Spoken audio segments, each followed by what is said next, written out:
What's going on, guys? Welcome to the Ardhi Real Estate Podcast, and I am your host, Ryan Fagan. I am the broker of Ardhi Real Estate. We are a real estate company here in Central/South Jersey, but we cover all of New Jersey, and we're going to have fun, and we're talking about scammers. What's your MLS number? I don't know. I have no idea. I'd have to look it up. You know, it's funny because what's his face? MG, the mortgage guy. Always giving the NMLS number. Like, is that necessary? Hey, man, at least you know he's legit. I worked in mortgages, so they went on the phone. They would make us do it. There was a new law that came out, but do you need to do that when you're on a podcast? Yeah, I did mortgages for a year. Wow. He does that on every single interview, podcast, stream, anything that he does. At least he's not doing courses. Well, Does he do courses? He does. Oh, I was about to God. say. Well, Because I was going to say, at least maybe he's not scamming. I haven't seen him scamming yet. Nah. But courses are kind of a scam. I'm not going to lie. I mean, You just Google it. but with Googling, there's so much, it's too much information. With the course, you get more condensed. Oh, you like- love a course. It's not that I love a course. I'm just saying Google, yeah, you probably can find the answer, but you're going everywhere. And then you're getting so many different opinions that, So I should have a course? sure. What are you teaching? Real estate investing. hello. All right now. So, And I... with that said, Yeah, I have over 10 years of investing experience, but I'm super conservative and I don't go for all the scams. So I have 10 units and that's it, not 3,000 allegedly like Caesar. But you guys should introduce yourselves. Oh, me. Ladies, Go ahead, second, I guess. First, All right, second. I'm Cassandra Spruill, What do you do? Who are you? real estate, and I am part of the Ardhi Real Estate team, Hey, servicing South Jersey. there we go. And Central. it's Anything? your boy, Danny Dills, formerly known as DJ Envy. Nah, it's your boy, Danny Dills, Daniel Curtis. South Jersey is my area. Very new as a real estate agent under Ardhi Real Estate. Here I am. Yes, sir. What's up, guys? How are you doing? How's everyone doing? Good. They're drinking coffee. We ate pizza. Hello. Yeah. So we're trying to have fun on this podcast in this new iteration of the podcast. So give us feedback. Let us know what you think. I'm still nasally too. You guys hear my nasaliness? I'm Sick for sorry. 2 weeks. All right, let's get into it. So if you guys have been living under a rock, a very famous radio DJ in, I would say, the urban community Mm-hmm. is catching heat because they've been promoting an alleged scammer. And we're talking about DJ Envy of the Breakfast Club of Power 105. And he was promoting this guy named Caesar something. Caesar Pena. Caesar. Yeah, FlippingNJ on Instagram. And the problem is Envy was promoting him. They did seminars together about how to get into real estate investing and how to use other people's money to invest, which isn't But a it was using other people's money. it wasn't. So using other people's money isn't a scam on its own, but depending on how you use the money might be. But he just got indicted on a federal charge of wire fraud for scamming. And the question that I have is, how is Envy, who has been promoting this guy, still on the radio station? Is that not a giant liability? Because Envy would say, hey, come invest with us. And Envy had an office right next to Caesar's office. And Envy promoted him, and he was on the Breakfast Club soliciting people to come to the seminars. And some of the people from the seminars invested and lost money. There's even someone who a father that passed away who gave his settlement money before he passed away to. Okay, so I might be messing this up. Hold on, I don't, because there was a lady who got a settlement who gave them like $350,000. Wow. Who got scammed, and then there was Wow. a guy who passed away who his family now is trying to recover the money. So, and this is all alleged, so don't send us Don't sue us, So Envy. what was the premises? I'm curious. What was the premise of the investment? Like, okay, what were they guaranteeing? What were they offering? So, from some of the reports that I was looking at, what he was doing, Caesar was doing, was taking money from multiple people for the same investment. So he would go to, property one, he'd go to 3 different people and say, hey, we need $200,000 to flip this house or do whatever, and I'm going to give you a 30% return. So give me $200,000, and I'm going to give you, 60, right? That's 30%. And then he would go to another person and offer them the same deal, which is more money than you need to even do the project, right? Right. But I think what was happening, and this isn't clear yet, but a normal Ponzi scheme, you're collecting money from new and more people, and you're giving class. money to the early people. Exactly. But he's also just spending the money. So I think they did some of the deals and actually do the deal, but they were just collecting extra money. But like Envy talked about, they purchased a school and then they never broke ground. But he was telling people that contractors were there working on it and stuff. So That's like the that travel company that you should be here. oh, I never heard of this. Yeah, they were doing the same thing. Just a bunch of people signing up. Everybody's paying a particular fee, and then you own, or not own, but you bring on 6 more people. Oh, you yeah. upgrade the status, Right. and it's a marketing scheme. It's a pyramid. Yes. So how much did they get away with, or how much did he get away? The last number I saw was $17 million. So it's not a small scam. How long has he been running this scam? They were promoting him. These are good questions. Thank you. Angela E. over here just Okay. All right. filling in the blanks. That's why she got her own station From now. he was on the Breakfast Club in 2018. That's when we know about him. So I don't know when he was doing that before. But the guy was on a podcast talking. Cesar Pena, Envy's partner, was on a podcast talking about he just got out of jail for scamming, and where he learned to do real estate was from a guy in jail.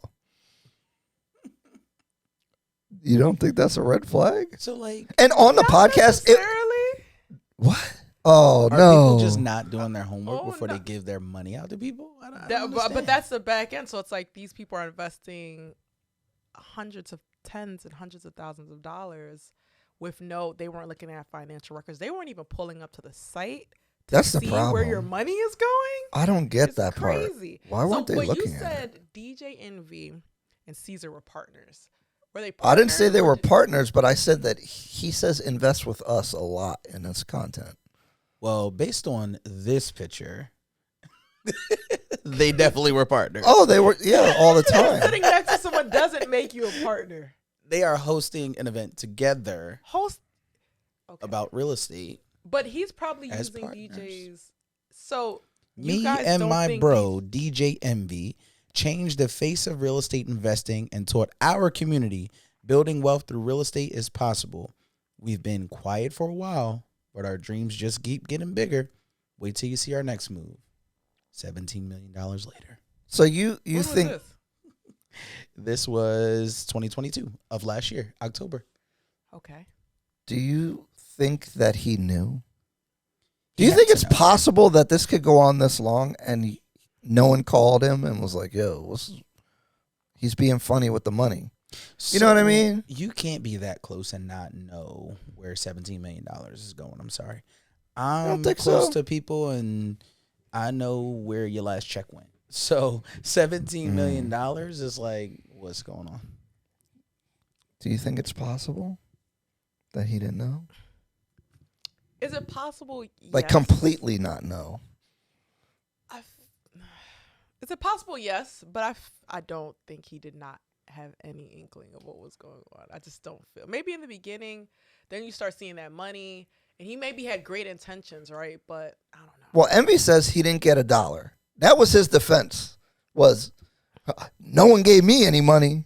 But it's like, bro, you were promoting this guy. You were standing in front of Lamborghinis talking about come to our seminar, invest with us. You might get an opportunity to invest with us. He kept saying us.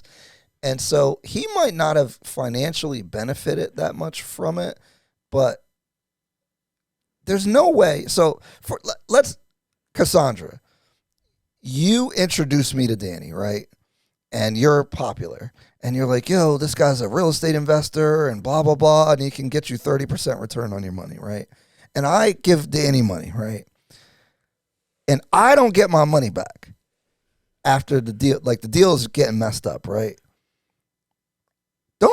Don't you think I would call you and be like, yo, What's going on? what's up with your boy? Yeah.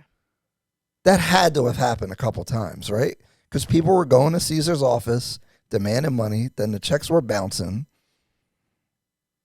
Right? Like, he didn't hear nothing. So, But then there's also like, He I just, guess when he tried to bring in a couple of his closer friends, and I think Joe Budden was one of them, and kind of told him like, they were hey, like, nah.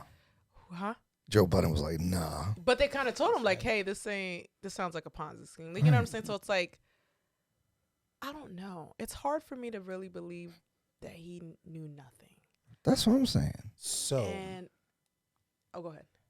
how do you buy a 69 fully refurbished Chevy Camaro on October 13th Of this year? of this year as just a DJ? A fully refurbished. Who? DJ? Brand- Yo, that's what somebody was talking to me about. How, okay. Angelique, all the people in the Breakfast Club that work there, Mm-hmm. they're not really like flexing like that. Maybe that's not how they show their money. But I was talking to somebody about that today, and it was like, how's DJ Envy always looking really rich? Hello. But my thing about that is, you can't count people's pockets because some people don't spend money like that He may outwardly. have other investments as well. Right. Angelique just purchased like some type of huge building. Really? It's some type of like I can't remember, but I think it was like connected to like for homeless women. In Oh, I Texas or heard about something, and that. it's like, I don't know, at least 20 units, and it's so you don't know what these people are doing with their money. But Angelique also got up out of there. She did. Right? That's Yep. true, but she's still a radio host. Yeah. Was it suspicious? She was like, oh, I gotta In go. North Jersey on a South Jersey station. Oh, She wanted to get up is out that of what there. happened? She's in a South Jersey station. Yeah, she's on 103, 100.3. Oh, Is she? Angela Yee every day. Oh, did you? And they posted a job offering at Power 105. And did you see that the pay was like 120 to 220 or something like that? I could see. So they're not really getting paid like that. Not riding in a Maybach a week ago. A Right. Maybach truck. So maybe they're doing other stuff, but I don't know. Like you said, don't count people's pockets, but I want to talk about why in our community we are so like okay with like criminal culture. Like, it's not a red flag that the guy got arrested, got out of jail for scamming. because when you're promised fast money, it's very alluring when you don't have any. So 30% return on, like you said, $200,000, $60,000 is something that people just want. Well, first of all, we don't even know if we can get 200,000 up, but it's the fact that fast money, that's where it's at. I think it's the miseducation. Of Lauryn Hill. No, of the community, and also just ignorance. So then if you don't know about money, you don't know about finances, you don't know about real estate and building wealth, somebody comes to you with all this information like, yo, I'm gonna, invest this money and I'm gonna get you this, and you're gonna have financial freedom, and they're promising you all these things, and you don't really know, but it sounds good. You're making 30% on your investment. You're not doing the due diligence because you don't really know finances to begin with, right? So, I feel like it's that ignorance, it's that miseducation within the community, because we don't know as a community how to build wealth. So then when someone comes promising you with all these promises and this hope, you fall for it. You give your money, right? They're selling you hope, and then you don't even know that, hey, this don't really sound right, or hey, this Like, why? You know what I'm saying? Until you get scammed. That's really what And- pisses me off. And it pisses me because it's like this is not the first time. Like, there's the Jay Morrison. There was also this is an issue within the black community where people are taking advantage of the ignorant people and like, hey, come invest with me because I'm gonna get you. Yeah, this is for the community. I'm doing this for y'all. I'm doing this for the community. I'm uplifting the community. Where it's like, nah, you're gonna get rich and pretty much crap on everybody else who does not know, and they don't know like they don't know laws. They don't know finances. So. It's like this is not the first time we're seeing this within our community where people raise up as black leaders and, are educating these people only to kind of like, just, do this. So take Jay Morrison, for example, who was doing the corner classes for years. And I was following him. I'm like, Jay is for the people. He was educating these people who standing on corners, educating these black, Hispanic people, these underprivileged people about real estate and wealth and all these other things, only to start this legacy, have people, hundreds of people invest. $8 million, I think they invested in the Tulsa real estate fund. Yeah, only 7, for 8. it to be like, now look, like he's all the money gone. All the money's gone. There's no projects to show. Nobody's got nobody got paid. He's looking to be, indicted or whatever, similar to what's going on with Are they getting him? I don't know. I don't know. Oh, they are? It's a whole Criminal or civil? I'm not sure. Whatever it is, it's wrong. Guys, if you hear that pro-black stuff and finance together, run. They scam it. And that's the way to get in, right? Like that's the attack vector. So when you start hearing that stuff, and it sucks. That's the frustration with envy, right? Because you have celebrity, and so you use that because they're selling hope. But you're taking advantage of people that have less than you, which makes it really sick. Like, yeah, and even Envy said this on the Breakfast Club. Is like, oh, these other seminars are charging you guys a lot of money, which they do that. There's real estate seminars where you can spend like $50,000 on courses and BS. But then he turned around and they kind of, I mean, they didn't do it through the seminar, but his guy was taking advantage of people. True. Can we talk about the bigger problem though? Oh, what's that? People are paying for these courses and seminars, and they don't take any action. So why are we wasting money? That's why I never did a course, because many people have always told me to do it. And I'm not that experienced, but I do, like in my niche, I could probably give good information, but I would feel responsible for the success or failure of all the people that paid me money. And I give free game to people and I get upset because that's what I do. If you come to me, I give you a couple tasks.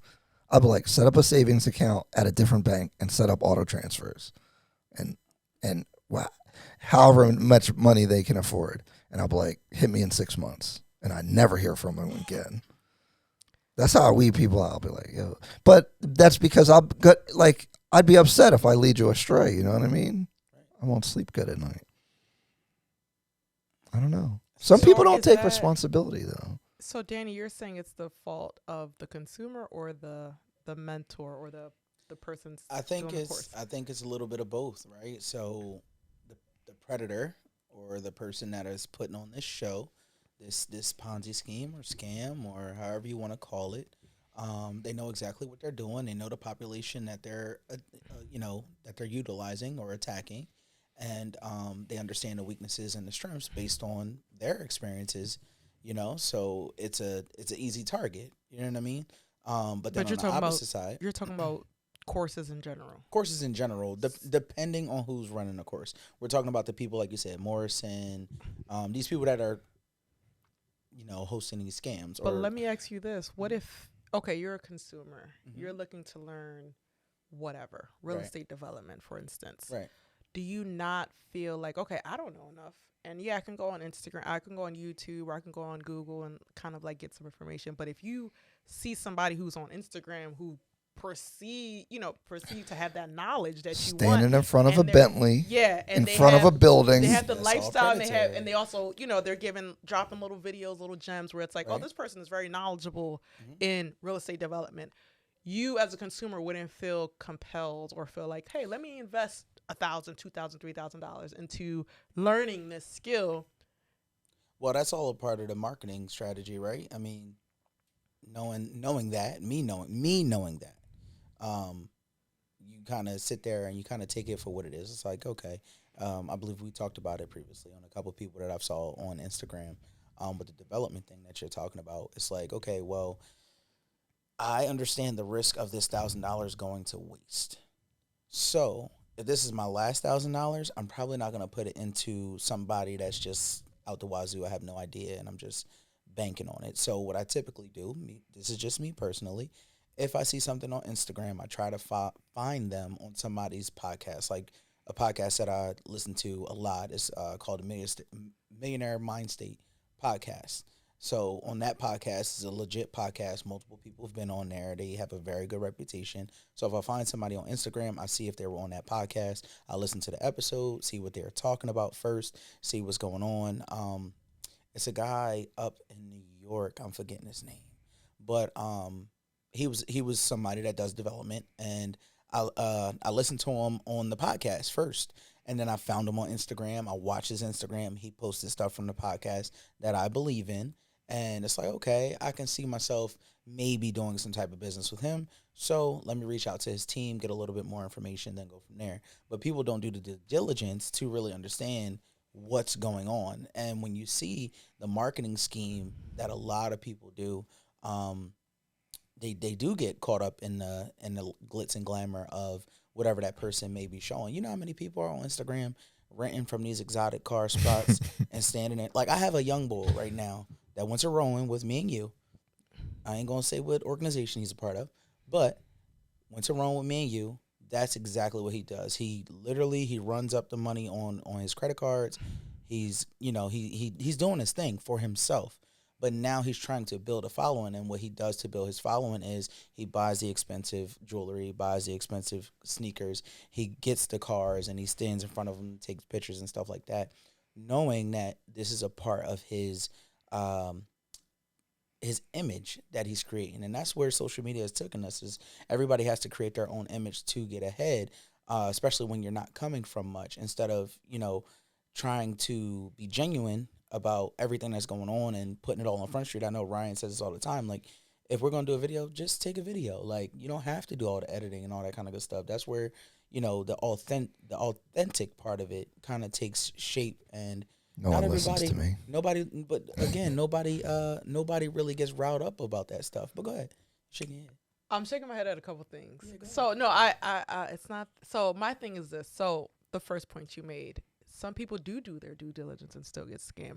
Take Jay Morrison, for instance. I was following this man for years. He was on all the podcasts. He was on all the videos. He was on Instagram promoting, giving free game, standing on corner classes across the country in front of crowds of, hundreds, standing on the corner just giving free game. So then when he launched this initiative to invest with him, after all these years, you've been following this guy for years. He's been on, he gives off that like and trust him. And then so when he launches this initiative to advancement and wealth building, all that, like, how can you not, want to invest? Ryan considered it. I considered it. I didn't, thank goodness. But I was like, because I was following for years. Right. But it wasn't that I didn't do my due diligence. Well, I didn't invest, but it wasn't that I didn't do my due diligence. I felt like I liked and trust this man, which is what a lot of people will do. Well, which is what you kind of said in regards to doing your due diligence. So it's not that there's a lack of due diligence. Sometimes it is. Sometimes people just look and they're like, oh, this person is balling. I'm trying to be like them or whatever. And there's also people who's like, I've been following this person for a while. Right. I feel like they're knowledgeable. I like them. I feel like I know them to a certain capacity. Let me invest in them because they seem to know what they're doing. And then they still get scammed. But it's not everybody that's scamming. Some people are legit giving that information, and sometimes you invest and then you invest thousands and they kind of give you some information, but they like, if you want more information, invest in my mastermind for another 10K. And it's like, okay, come on, man. But there's that. There was that point I wanted to make. And then also you spoke about, just kind of like being authentic, but Instagram is not necessarily, it's not that anymore. Instagram has turned into this picture perfect facade into a certain capacity. So the people who are authentic, they don't got that many followers, They do not. They're not getting hits. They're not getting and you're putting out this good, valuable information. You're putting out your authentic self, and you get 4 likes. You know what I'm saying? But as opposed to the people who are stunting and fronting, people love that, and they like this picture perfect. Yeah. That's not even real, and people know that, right? But people are loving that, and they're eating it up because it's like, this person. And I know people who literally live to stunt for the gram. Like, you go on their Instagram, you think this person is balling, exactly, and they're literally sleeping on a couch. They selling it to you. But on Instagram, people love it. So it's like kind of being true to yourself, but kind of having so it's that dilemma. Like, do I stunt or do I be true to myself? You know what I'm saying? So it's a hard divide. No, it is. But going back to your first part, so I feel like a key point that you missed was when I spoke about the money that I would be investing.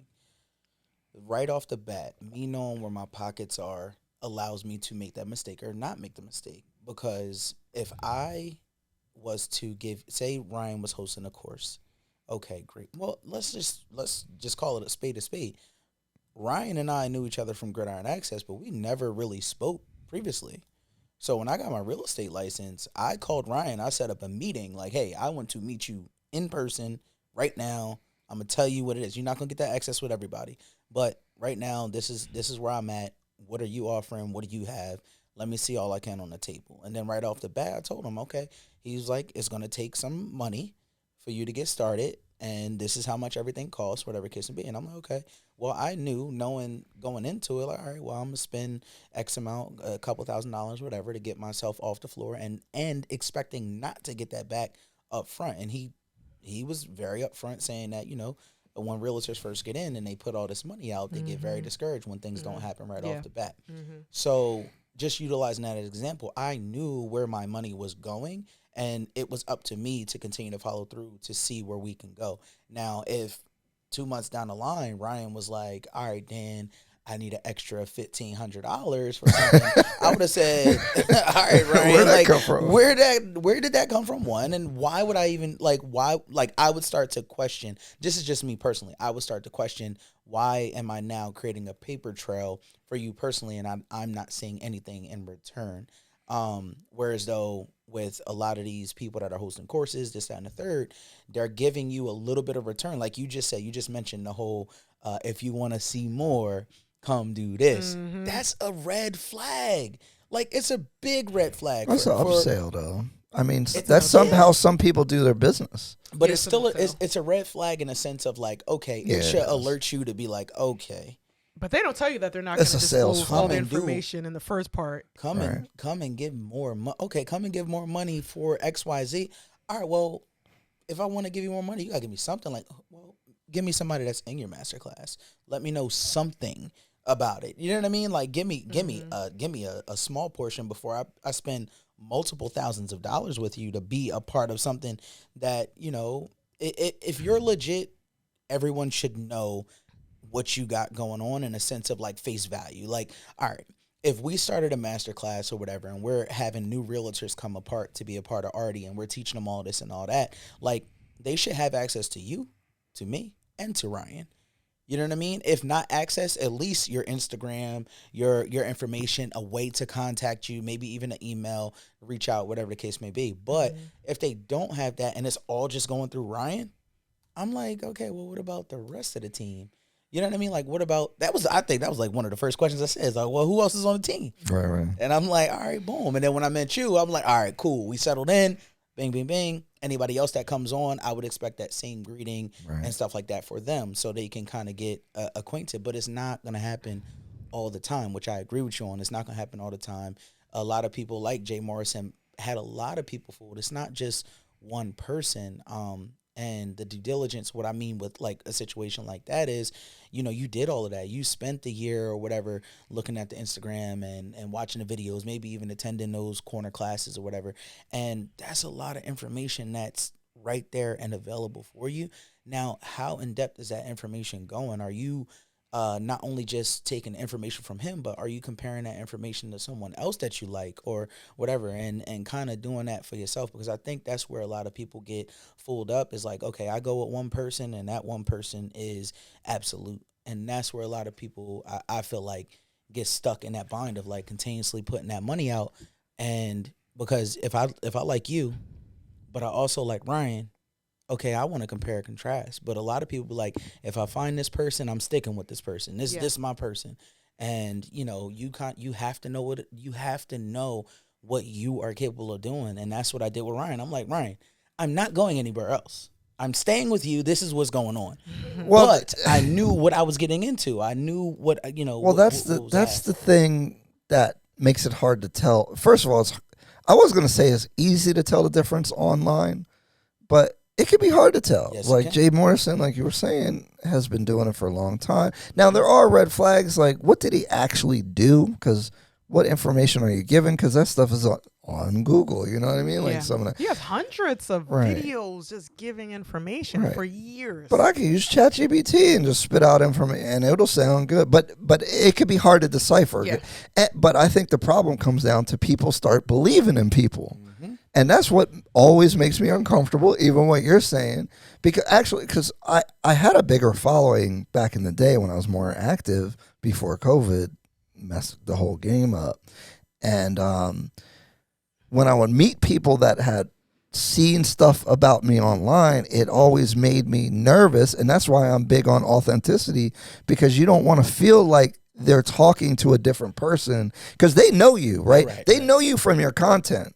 If they really watch you, they know they have a one-way relationship with you. Mm-hmm. You don't know them, but they know you, or at least the character that you have portrayed.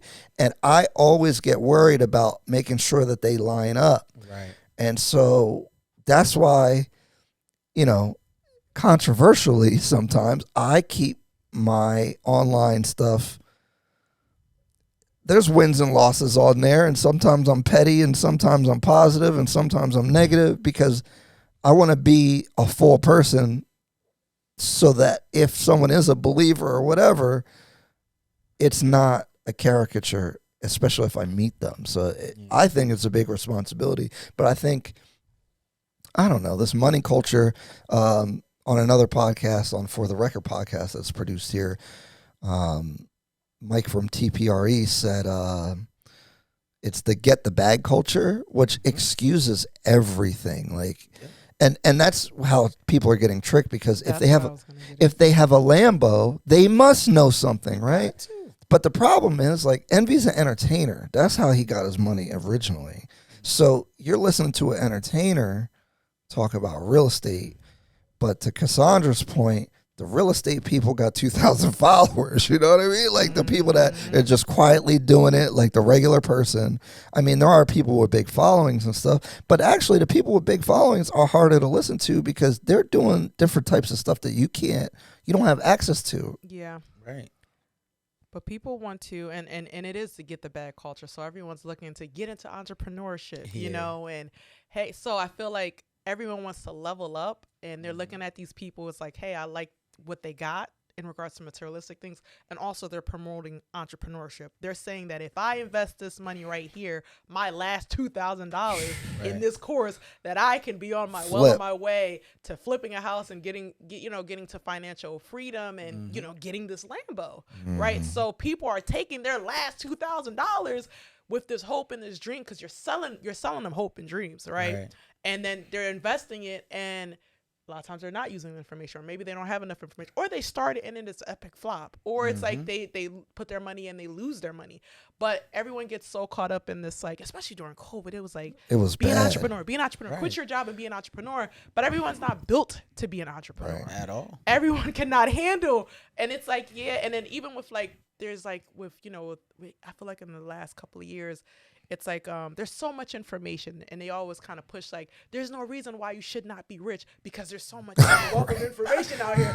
And so people get that in their mind, and they're like, yeah, let me invest this last $2,000 because this is going to be my pathway to freedom. When it's like, baby, it takes, on average, you ask a successful person, it takes 10 years to become an overnight success. But everyone's trying to bypass that and, skip ahead. And it's like, you got to get out the mud. You got to do the work. It's no quick way. But the way that entrepreneurship has been glorified And the way that they show it on Instagram and social media, they show the good. But baby, it will be a lot of days where you are broke, where you are, you know what I'm saying? There's a lot, but nobody really shows that part of entrepreneurship. But everyone glorifies, get to a bag, start your own business, be rich, retire by 35. And it's like, it's just not that easy. My appeal to people, including you guys, is that, like for me, you know, I don't have a big following, but I do get a lot of respect because I think people do know the difference. And so they know I'm not capping. And I think that's, so you can make stuff look cool, but you have to have a balance, right? Like you can make stuff look cool and do stuff for the gram, but like give the people's like some real stuff too. You know what I mean? Right. And I feel like people do see that. And I feel like I do feel, and I'm not trying to toot my own horn or whatever, like, oh, cringe. But I do feel a level of respect when people meet me because, I don't know, I feel like it matches up to them. So that's important. What I wanted to, the last thing I want to talk about here before we get out of here, and it's something, I think about it with mortgages or actually any financial product. Going kind of back to your point, what is the consumer's responsibility versus the person selling the thing's responsibility, especially like a mortgage, right? Like, you know, pre-2008, they had balloon payments and like things that the financial product's not necessarily bad, right, but it has a specific use case, right? Like if you're going to hold a property for a short period of time, if you do an adjustable rate mortgage, which have a bad name, there are strategies to use them. But now is like, oh, it's a scam. They're just tools, right? So, right. But who's responsible? How much responsibility does each party have, right? So if I'm selling the mortgage, like, what's my responsibility to educate you and make sure you know what you're getting? And what's your responsibility as far as the consumer? Because, you know, now we have TRID and all this stuff with disclosures, but people just sign the documents. Then you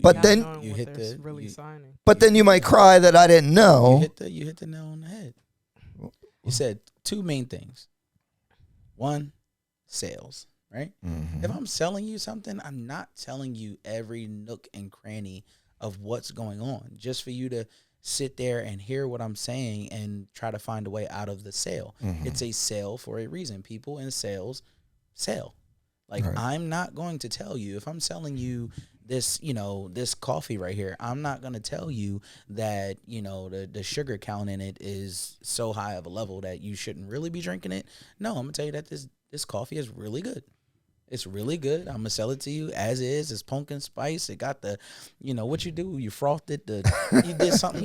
You know what I mean? Nice. Like everything, yeah, it's sugar spice, everything nice. I'm not going to tell you the bad parts of it. Like, I was in car sales for years, and it was never a time that I sat down where someone said, hold on, let me read the fine print of these documents. That's the problem. Reading is fundamental. Well, let me ask you this. It's 100% on the consumer for not 100% reading. For not reading. Wow. No, okay. Yes. I don't. So yes. I think this is my pet peeve with real estate is that they've gone overboard with the documentation where now it's not effective because if you make someone sign 25 documents that are 25 pages, they're not going to read it, right? So, but whose fault is that? No, but you're burying them in paperwork and then being like, oh, you didn't read page 325. Because I people am a read the fine print kind of person because of this kind of person. You're not going to tell me. I have to read. I will literally sit there and read 25 pages. Exactly. I will read 50 pages because I know you're leaving out information right. that I would need. But me as a real estate agent, when I have my clients like get a mortgage, like a mortgage estimate or whatever, I'm sorry. When they go get their pre-approval, I ask for the mortgage estimate because I know the loan officer is not going to explain it to you. Right. I will sit down with my client and go through it because they're not. And then you're going to have a lot of questions. You don't understand mortgages. You don't understand how the payments work. You don't understand this documentation before you.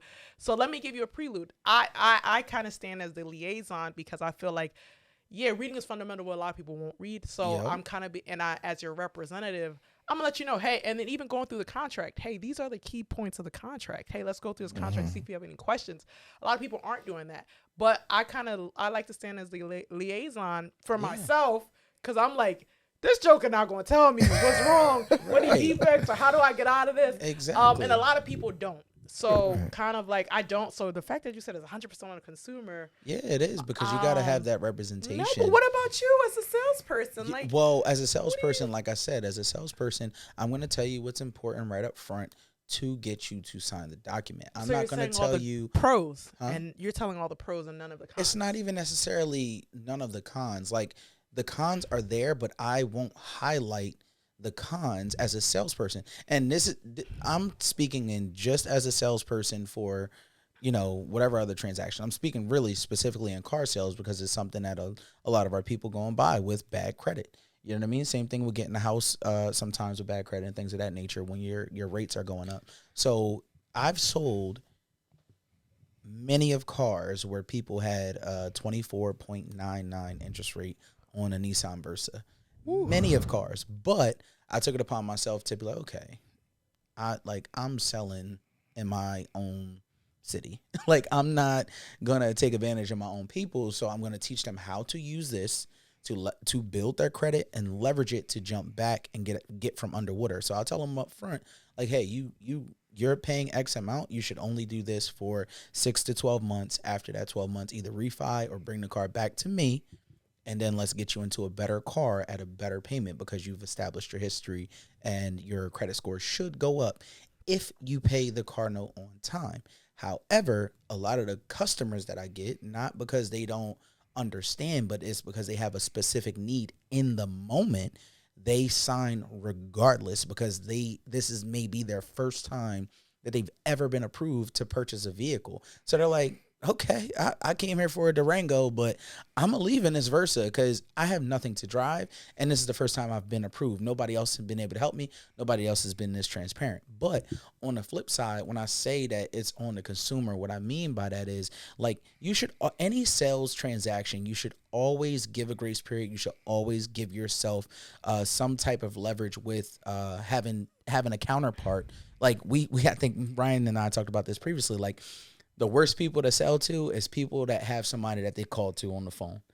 Every time they got to make that phone call, you know it's another hurdle that you need to get over. But that's a great thing to have. You should I tell my clients that all the time, even in medical device sales now. Like, okay, well, who else do you need to talk to? Because I want to get to that person and have another conversation with that person to cross, T's, dot the I's.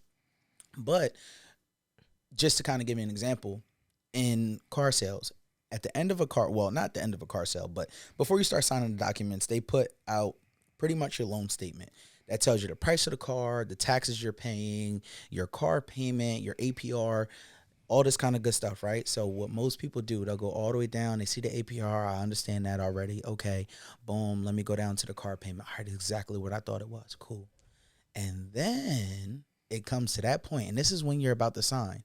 It comes to that point where you go right under that, and it tells you the APR, the term, and how much you're going to pay when the term is completed.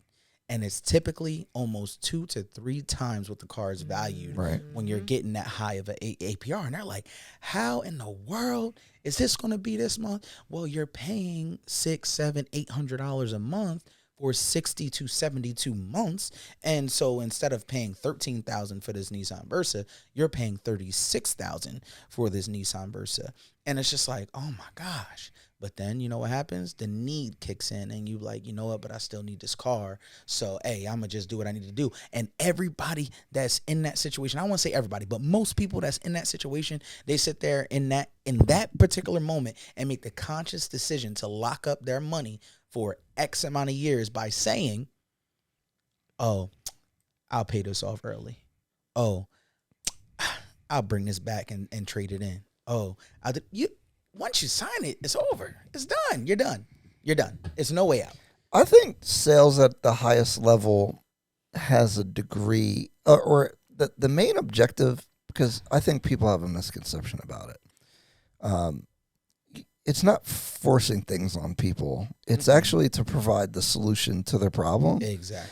So if you need a car today and your credit's bad, they're going to have to deal with a higher interest rate. Mm-hmm.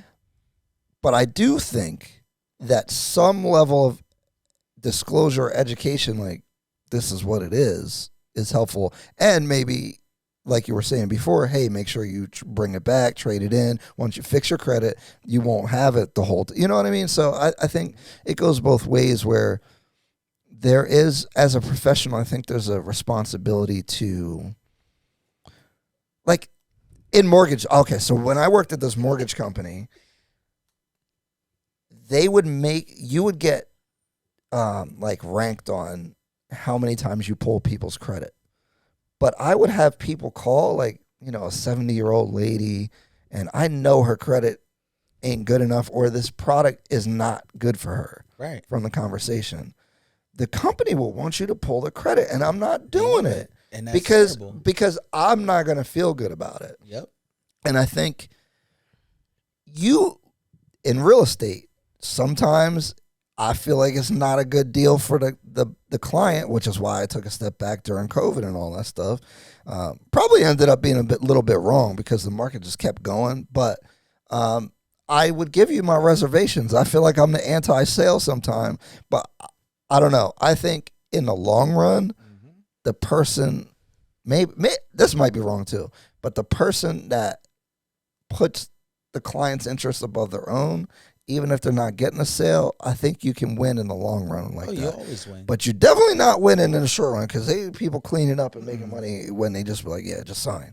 You know what I mean? So I mean, at the end of the day, like, even with real estate, you should be I think that you should be shopping for your loan before you shop for a house.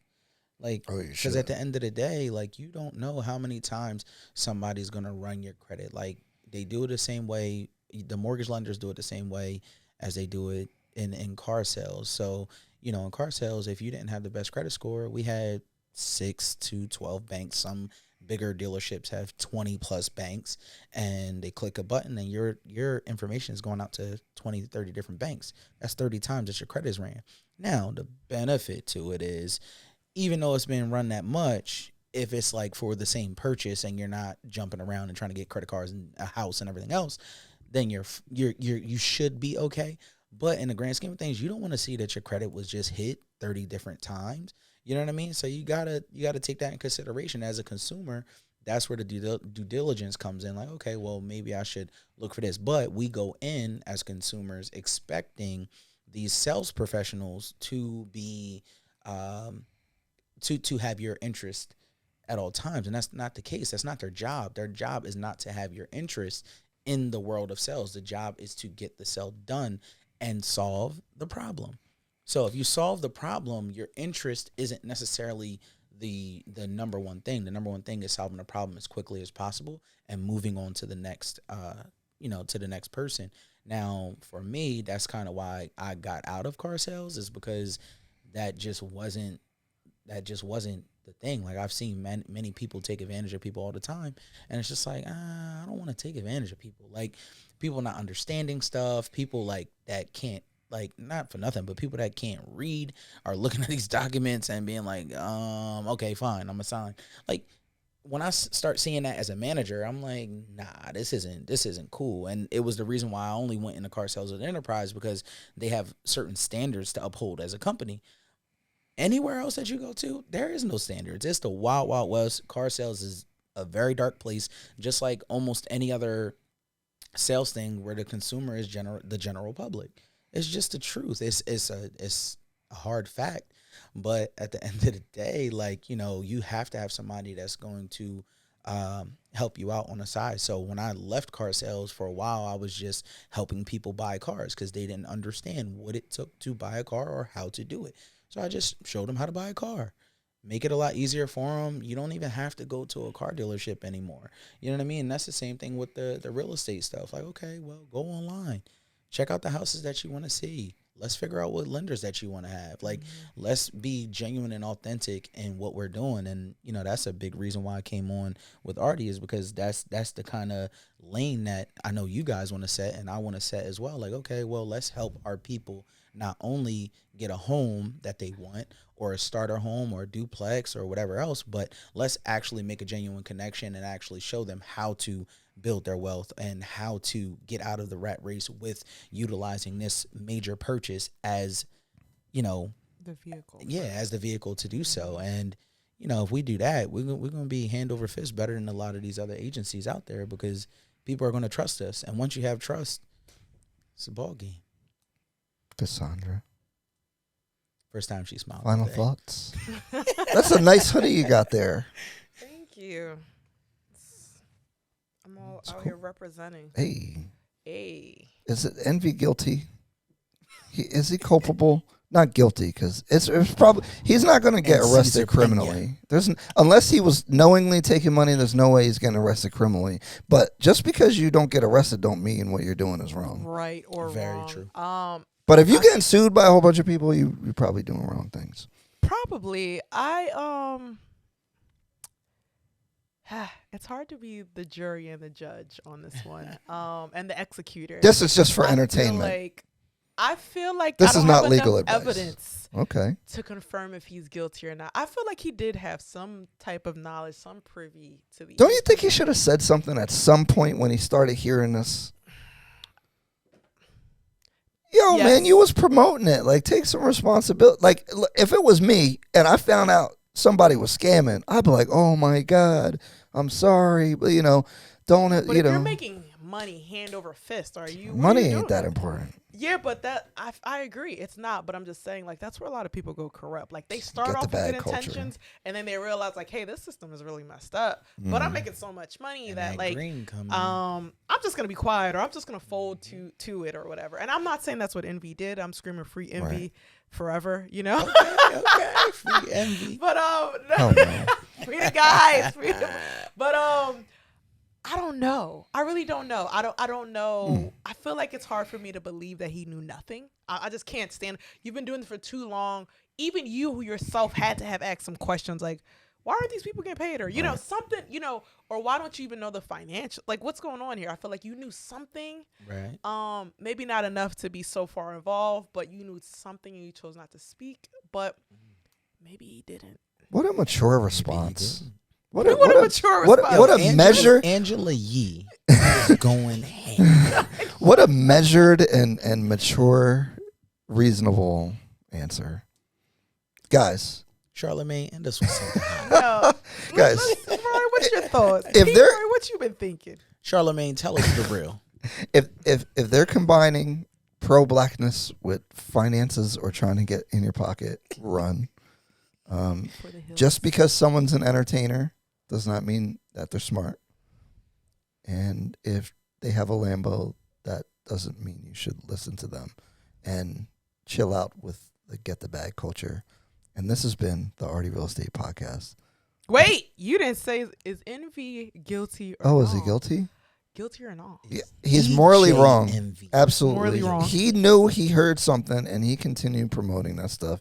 And even to this day, he has not addressed it. And I don't give a damn about your lawyer telling you not to speak. If I promoted something that ended up being a scam, I'm going to be very loud about that. Make sure everyone knows, apologize, tell people I was wrong and all that stuff. Even if it hurts your case or whatever, look, my word is my name and my reputation is the only thing that you get to keep. Okay. So What a mature stand on response. it. And So that's stand on stamped by So, Charlemagne the God. all right. We are both bald. Danny, guilty or no? Man, nah, he guilty, man. Dang. He Dang. guilty. Not for nothing. Allegedly Come guilty. on. The thoughts and opinions of this podcast are for entertainment purposes only, and nothing we say is factual or serious. Listen, That's for the lawyers. Sorry. if he, so Ryan brought up a great Allegedly. Ryan brought up You a gotta great say point. allegedly for the very Allegedly. He made his killing off of entertainment. He then transitioned into real estate, and he solidified his investment by bringing on someone who had real estate knowledge. Oh, you're going all the way. He brung on someone that has real estate knowledge, even though it was from prison, and went above and beyond to promote, to advertise and market, which, if anyone is a part of a Ponzi scheme and you are promoting, advertising, and or marketing their services, you are a part of the deal. Ooh. Yeah, but it depends on if he knew or didn't know, and that's going to be hard to prove. That's why I don't think he's getting arrested. Well, He's not going to get arrested. We went way over time. I'm like 30, 45 minutes. See you guys.